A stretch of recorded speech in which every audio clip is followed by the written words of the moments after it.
2008 Grade 10 Galois Math Contest.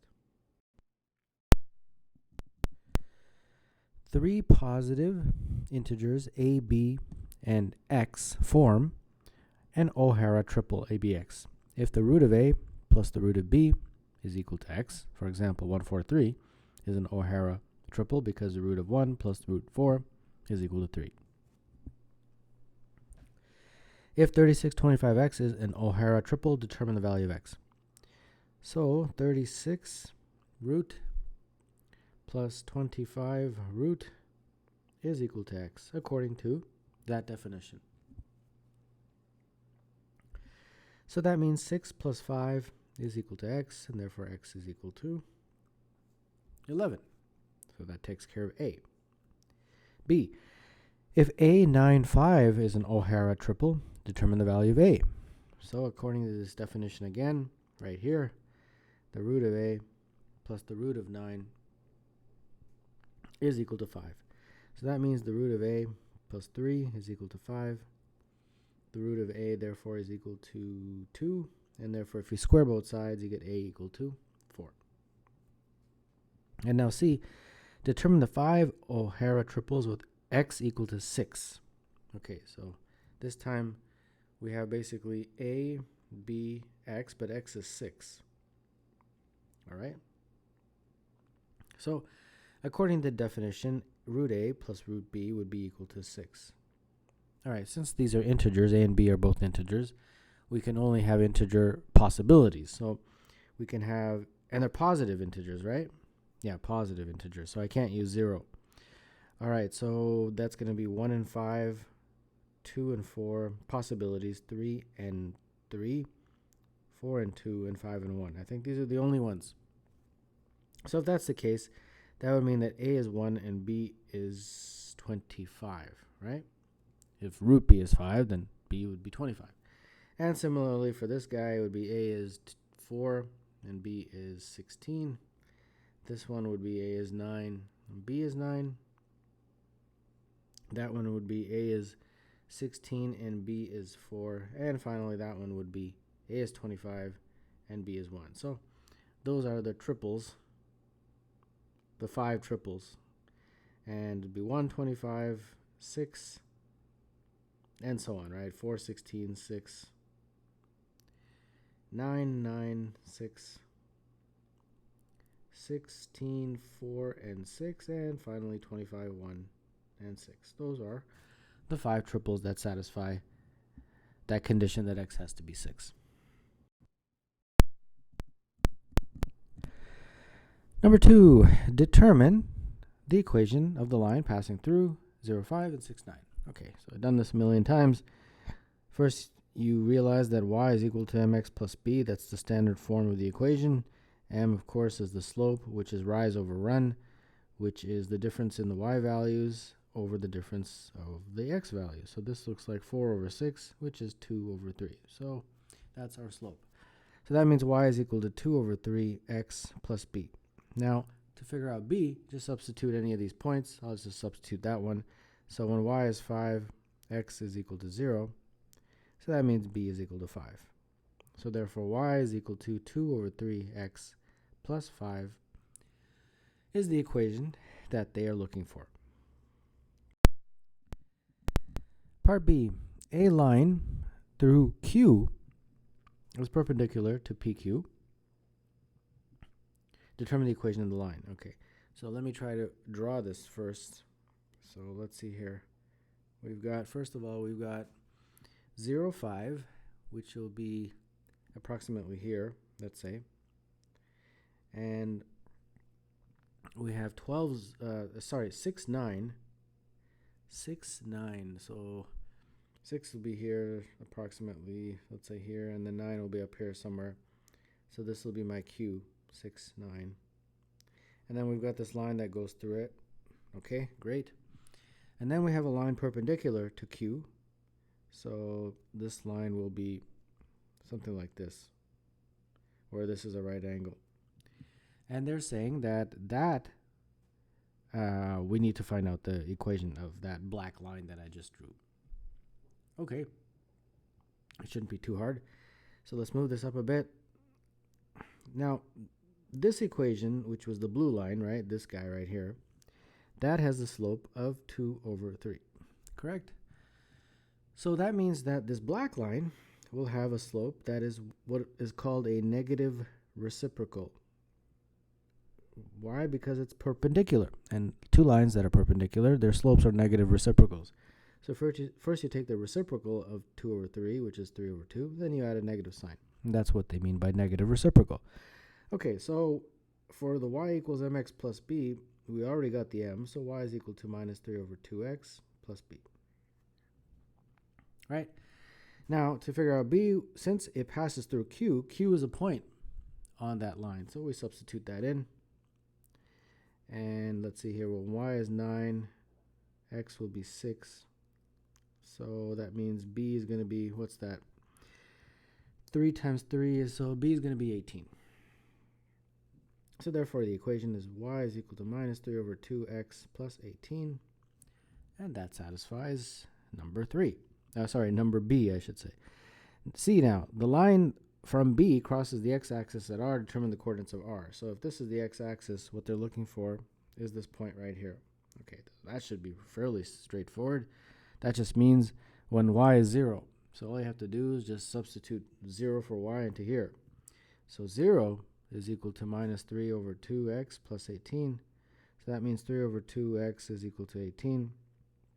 Therefore, x is equal to 36 over 3. And that means that's 12, right? So that means that point is 12, 0.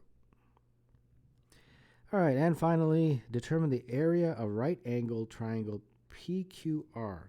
Okay, so P, this is P right here.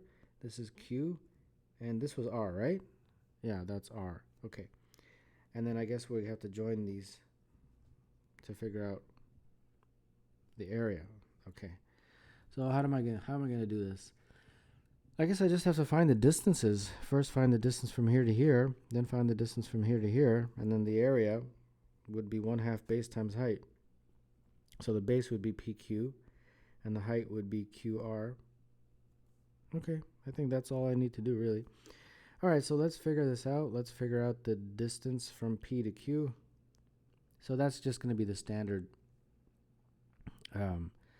distance formula, right?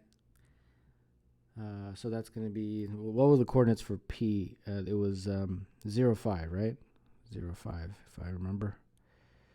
Okay, so we're going to be 6 minus 0 all squared plus 9 minus 5 all squared under the square root sign. And when you do this math, you get 36 plus 16, so that's root 52. And then similarly QR, that's going to be 12 minus 6 all squared plus 0 minus 9 all squared under the square root sign. And that's going to be 36 plus 81 root, and that's 117. So we have 1/2 base PQ is root 52, and QR was root 117. And when you multiply this out and simplify, you actually just get 39. So it works out to be a nice, happy integer for the area of that right triangle.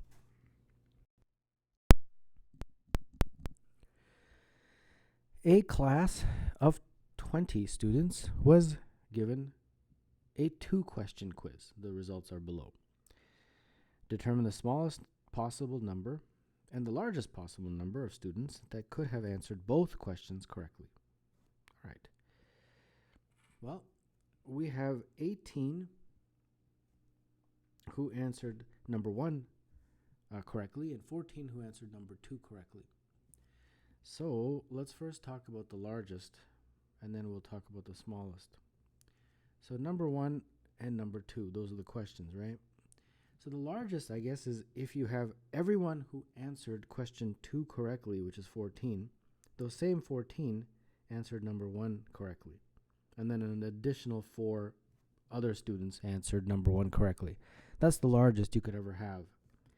That's sort of just common sense. Smallest, however, that takes, I think, a little bit more thinking.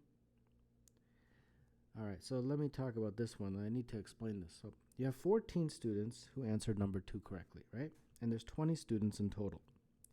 So those 14 students answered number 2 correctly, and there's 6 students that did not answer number 2 correctly, right? Because there's 20 students in total. These 6 students we want up here. We want as many students as possible that did not answer number 2 correctly to answer number 1 correctly. But this number is 18, so we have to add an additional 12. But unfortunately, those 12 are going to come from this group because they've got to come from somewhere. So if you put this sort of in a Venn diagram, it might make a little bit more sense. So this is the group that answered. This circle represents the people who answered number 1 correctly. This circle represents the students who answered number 2 correctly. And the space in the middle are the students that answered both questions correctly. So that would mean this would be 12, and this would be 6, and this would be 2, right? Because 6 plus 12 is 18, which is right here. 12 plus 2 is 14, which is right here. And then we figured out that the smallest possible number that could have answered both correctly is 12. And that's hopefully that explanation made sense. Okay, part B. A class of 20 students was given a 3-question quiz. The results are below. Determine the smallest and largest possible number of students that could answer all 3 questions correctly. All right. So we've got to figure this out now. Now, same kind of philosophy as the previous question. The only difference is that now we have 3 questions instead of 2. So we have to look at this a little bit carefully, a little bit more carefully, I should say. Again, though, you have 20 students.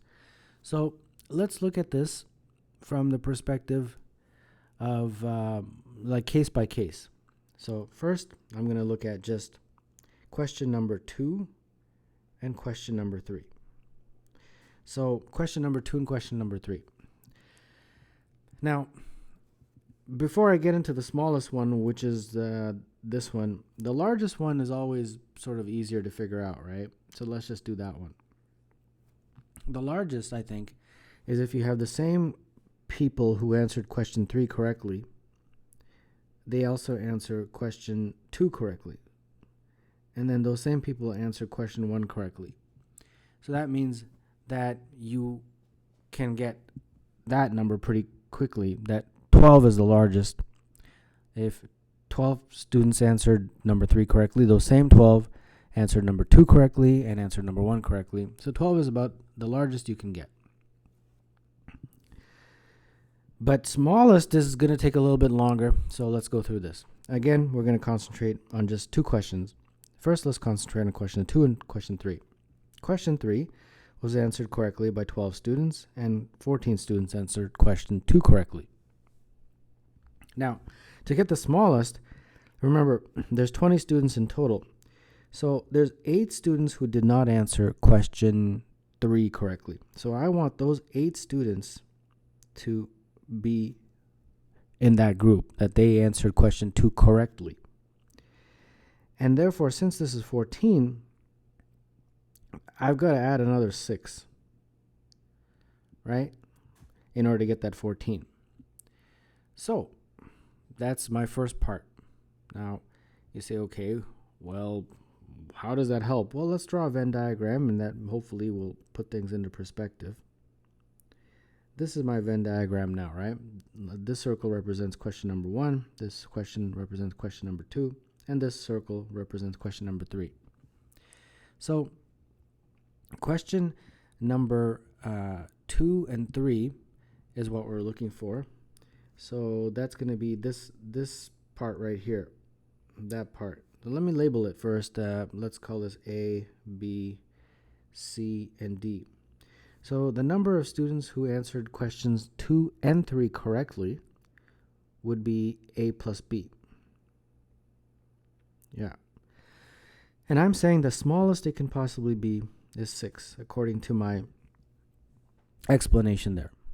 All right, so let's keep going. Let's now look at, I'm going to look at question number 1 and question number 2. So hopefully this will start making more sense. There's 18 and 14, but I want the smallest. So what I'm going to do is say that of the 6 that didn't answer number 2 correctly, those 6 answered number 1 correctly. But because this is 18, I've got to add another 12 in order to get 18. So number 1 and number 2, those are A plus D, correct? No, number 1 and number 2 are A plus C. Yeah, and that has got to equal this 12. Okay, so now I think we have one more combination. It's number 1 and number 3. Hopefully getting the hang of this. Number 1 is 18. Number 3 is 12. Now, there's 20 students, and if 12 answered number 3 correctly, then I want to include other people who did not answer number 3 correctly. So that's 8. And I want those to answer number 1 correctly. Now, this is 18, so I've got to add another 10, correct? Yeah, I've got to add another 10. So that means 1 and 3 is A plus D, correct? And therefore, that's going to be 10. All right, so hopefully I explained that well. And this is the system of equations now I need to solve. All right, so let's solve them. Now, one more thing is that since there are 20 students in total, that means that A plus B plus C plus D is 20. Because these are going to be 0. Because there's no way that those could have any students in it. Because there has to be some overlap. There's no way that a student could have only answered 1 correctly or only answered question 2 correctly. Because there's only 20 students. So there's always going to be some overlap. So now we have a system of equations that can definitely work. A, we'll keep A. B is basically 6 minus A from this equation. C is 12 minus A from that equation. And D from that equation is 10 minus A. And that equals 20. So let's see what we have. We have minus 2A plus 20 to 28 is 20.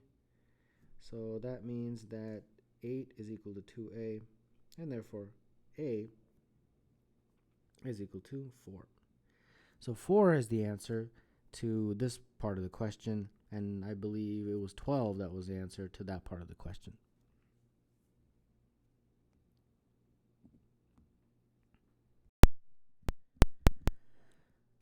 A class of 30 students was given a 3-question quiz. The results are below. And determine, again, the smallest and possible number of students who could have answered all 3 questions correctly in terms of XYZ. So this question is basically identical to part B. The only difference is instead of numbers, they're giving you letters.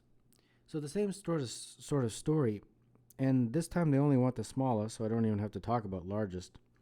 So go back and review part B, and then we'll be in a position to talk about this one. Again, same thing. The only difference is this time we have X, Y, Z instead of some numbers. So let's see, same thing. And the total is 20, right? Okay, so same kind of numbers. So again, Y and Z were the numbers that were answered correctly. Number of students who answered those questions correctly. So 20 minus Z, that's the number I want to include. 20 minus Z. But then Y is the total, so Y minus 20 minus Z is what has to go here. So that's Y minus 20 plus Z. And those two will equal Y. So it's a little abstract, but if you go back and review B, this should make perfect sense. And again, if we have that Venn diagram like this, where this is representing question number 1, that circle is representing question number 2, and that circle is representing question number 3, and this is A, B, C, and D, then that means if for this one, what's common between 2 and 3 is A and B. So that means A plus B is equal to y minus 20 plus z. Okay. All right, so we've done that. Let's move on to the combination of 1 and 2 this time. So 1 and 2 are x and y, like that. So again, there's 20 students, so we want to include the students who did not answer question 2 correctly to get the smallest possible number. So that's going to be 20 minus y. And then, therefore, this 20 minus y is what I want to include here. Now, x is the total, so that means I've got to add another x minus 20 plus y. And how I got that really was just x minus 20 minus y. Very similar to what I did before. So going back to my Venn diagram, the combination of 1 and 2 is represented by A and C. So A plus C is equal to that x minus 20 plus y. That's a y, by the way. All right, so we're almost done here. The final combination is 1 and 3. So that's going to be x and z. And that means 20 minus z are the ones I want to include to get the smallest possible number. That 20 minus z goes up here. And as before, x minus 20 minus z is how much I would need to add. And that is x minus 20 plus z. And therefore, going back to my Venn diagram, and we will have the following conclusion, that the combination of 1 and 3 is represented by A and D.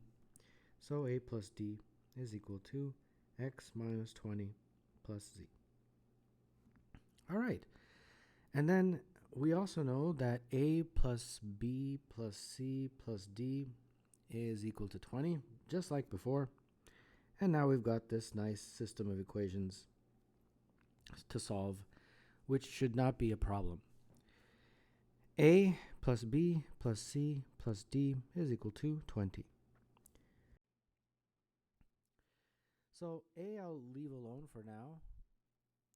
And then B I will get from that equation as y minus 20 plus z minus a. So that takes care of those two. C I will get from this equation, which will be x minus 20 plus y minus a.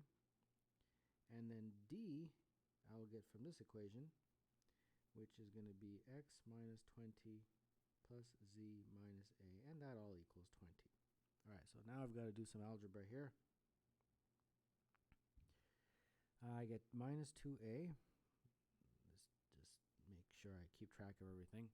And I think I have 2 y's, 2 z's, 2 x's, and then minus 20, minus 20, minus 20, so minus 60. All right. And what am I'm solving for a, right? So let's divide through by 2 here. So minus a plus y plus z plus x minus 30 equals 10.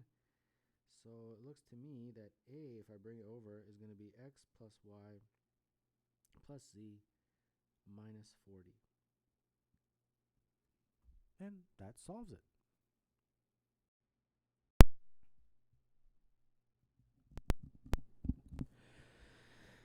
Carolyn and Paul are playing a game, starting with a list of integers from 1 to n. The rule of the game: Carolyn always has the first turn. Carolyn and Paul alternate turns. On each turn, Carolyn must remove one number from the list such that this number has at least one positive divisor other than itself remaining in the list. On each of his turns, Paul must remove from the list all of the positive divisors of the number that Carolyn has just removed. If Carolyn cannot remove any more numbers, then Paul removes the rest of the numbers. For example, if n is 6, a possible sequence is as follows. Okay, so let's walk through this. N is 6, right? Carolyn always has the first turn, so she went first. So she must remove one number from the list such that it has at least one positive divisor other than itself in the list. So she decides to remove 4 because the numbers are 1, 2, 3, 4, 5, 6, right? She removes 4. Now, the reason she can remove 4 is because it has a positive divisor still in the list, and that positive divisor is 2, right? That's essentially what this rule means. Carolyn must remove one number from the list such that this number has at least one positive divisor other than itself remaining in the list. And 2 is a positive divisor of 4, that's why she's eligible to remove 4. Now, what's remaining is these numbers. All right, so now it's Paul's turn. What Paul does is, on his turn, he removes from the list all the positive divisors of the number that Carolyn removed.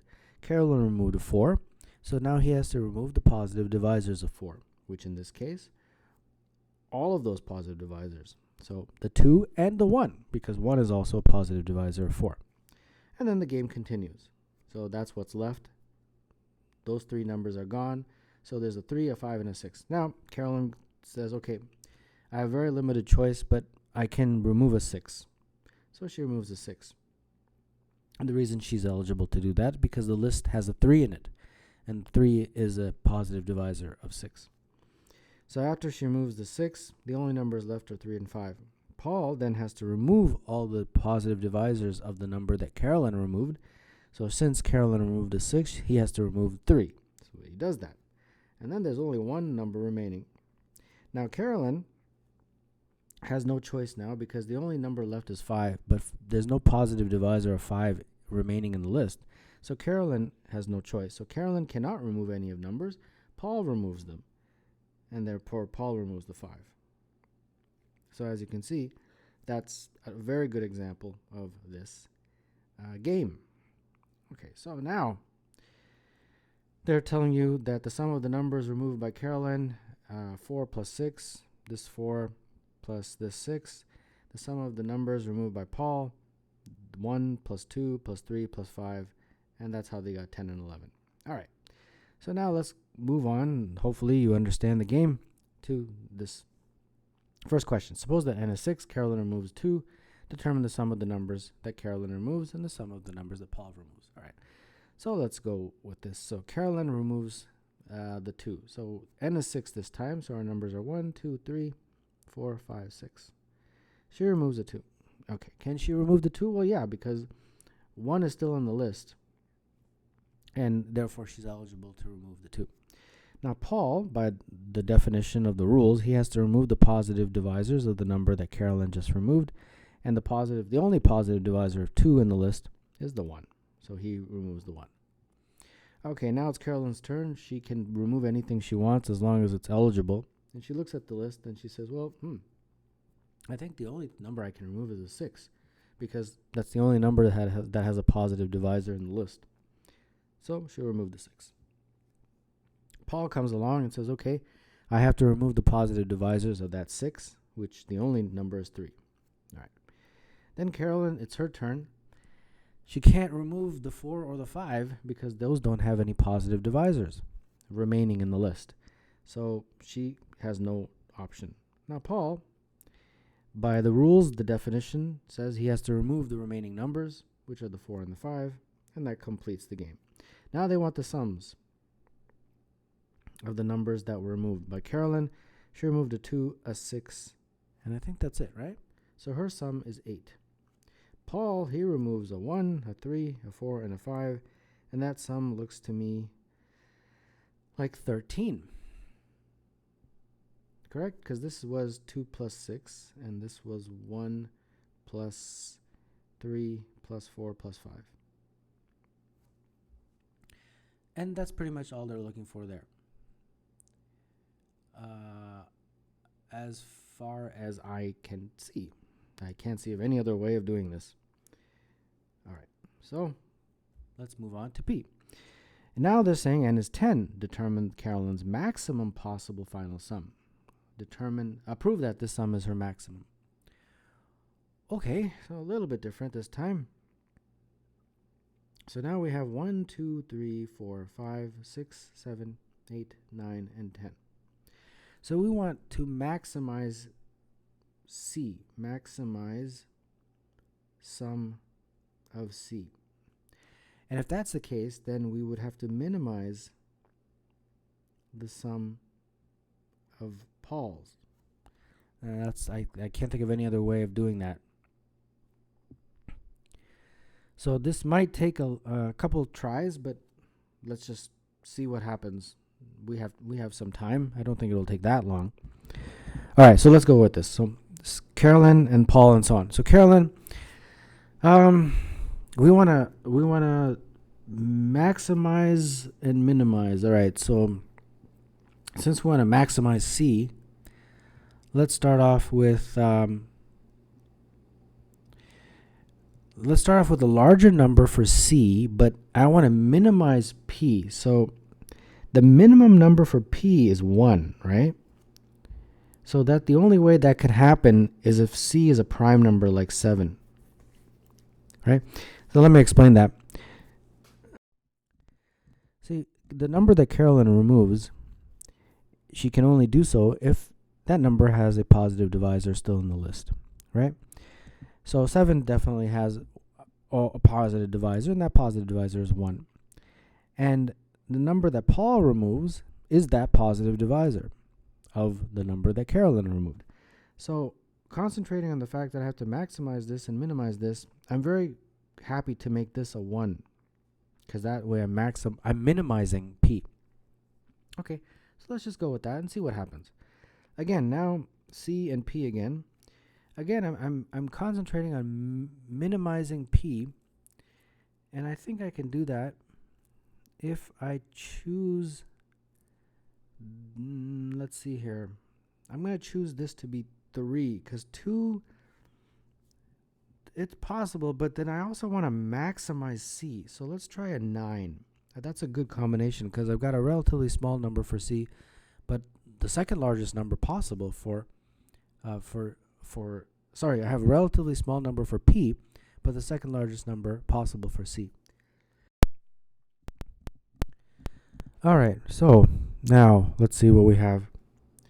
So if Carolyn removed the 9, I have to remove the positive divisors of 9 for Paul, and that's just 3. I think 3 is the only one. Now back to Carolyn and Paul. Same sort of philosophy. Let's try a 6 and a 2. Again, maximizing C. And then Paul has to remove the divisors and 2. So I'm keeping the P numbers small. C and P again. Let's see here. 10 and a 5, 8 and a 4. Yeah. So 8 and a 4. That would keep C large and P small. And then finally, 10 and a 5. And I think that covers it, right? So now let's add up C. 7 plus 9 plus 6 plus 8 plus 10. And that is 40. And P is 1 plus 3. P is 1 plus 3 plus 2 plus 4 plus 5. And that to me looks like 15. And I think this is the biggest we can make it. And the reason I can clearly guarantee you that it's the biggest is because, look, we have the 5 biggest numbers. And these are the 5 smallest numbers. Yeah, so that no matter what kind of scenario you did here, there's no way you would ever get a larger number than 40 for C. So you can just write that out. Maximum, 40 is the maximum, because these are the largest 5 numbers of the original set. We've basically chosen those ones. And then for P, we have figured out a way to choose the smallest. And that pretty much proves that 40 is the largest possible sum when n is equal to 10. If n is 14, prove that Carolyn cannot remove 7 numbers. All right. So now we have a scenario where n is 14. So we have 1, 2, 3, 4, 5, 6, 7, 8, 9, 10, 11, 12, 13, 14. Okay. And then we want to see if she can remove 7 numbers. So if that's the case, it would be CP, CP, CP, and then so on, right? 7 times. So CP again, that's the 4th time, 5th time, 6th, and 7th, right? 1, 2, 3, 4, 5, 6, 7. Okay, we have to show that this is not possible. All right. So according to the rules, C must remove the largest number from this list, and let's see what happens. Now, because of the rules, C always has to remove numbers that are larger than what P removes, right? And the reason is because once Carolyn removes a number, Paul has to remove the divisors of that number. So the numbers that Carolyn removes are always going to be greater than the numbers that Paul removes on one particular turn. So because Carolyn must remove the larger numbers, she's got to remove the numbers that are, say, in the second half. So I'll just write that out. So Carolyn must remove the largest numbers, which are 8 to 14, because of the rules of the game. But the problem is that we have 2 primes in that list from 8 to 14, and that those 2 numbers are 11 and 13. And I will illustrate why that's a problem. So here we go. Let's say she chooses as the first number to remove an 11 from this list. Okay, so far no problem, because Paul can remove the positive divisors. And in this case, the only positive divisor of 11 is 1, because 11 is a prime. Then let's say Carolyn decides to remove the 13. Okay, that is not allowed. The reason it's not allowed under the rules is because she can only remove a number that has positive divisors remaining in the list. And the only positive divisor of 13, because it's a prime, is 1. And 1 is already taken. So she can't remove the 13. So the 13, since it can't be removed, she can't remove all 7 of these numbers. See what I mean? And since C always has to be greater than P, P would have to remove those 7 numbers, but she can't remove both of the primes. So that's the problem that she will run into. And you can explain that in a sentence format. And that's essentially all they're looking for. And the key is concentrating on those 2 prime numbers.